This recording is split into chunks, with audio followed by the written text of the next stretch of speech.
Hi, I'm Amy Roth, Vice Chair of the Solid Waste Advisory Committee here in Falmouth. And I'm Alan Robinson, Chair of the Solid Waste Advisory Committee. And we're here in front of Mullen Hall today to talk to you about textiles recycling in the Commonwealth and here in Falmouth.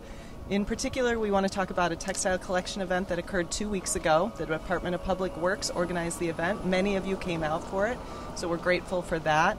That event was extremely successful, more than expected. The DPW did a great job letting people know that textiles in the Commonwealth, as of November 1st, are considered recyclable and no longer acceptable to be placed in the trash. We collected that day, those 2 days, over 10,000 pounds of recyclable garments and other fabric materials. It was great. People brought shoes and boots and gloves and 30-year-old T-shirts with holes in them that they finally got rid of. I know I have some of those, and gave some of those, donated some of those. They brought really garments of all types. They had to be clean, they had to be dry.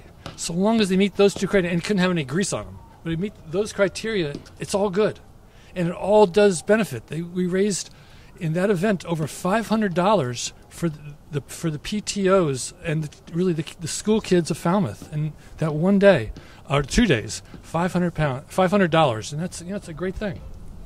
And even though that event has already passed, we have these collection bins around at all of the schools in town year-round.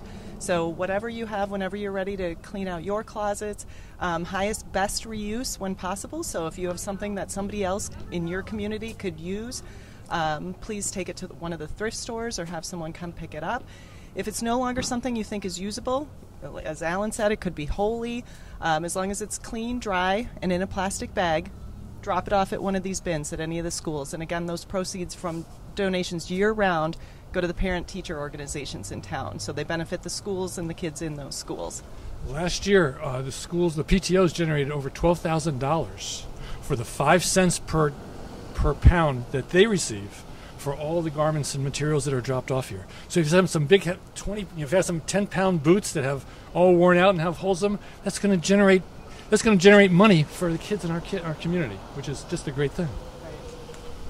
So once again, just a reminder, the textiles are no longer to be placed in the garbage. They can be recycled a number of different ways. The materials that go into these bins are recycled. They're sorted, so they go to their highest, best use once they hit these bins. So anything that can be reused outside this community is reused.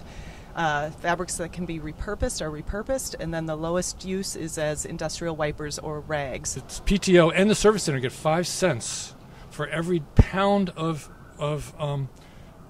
textiles that are deposited in these boxes. And those 5 cents add up. So the only prohibition for material going in here is that it basically shouldn't have been already used as a rag by you. So if it's stained with bodily fluids, oils or greases, hazardous materials, bugs, things like that, then no thank you.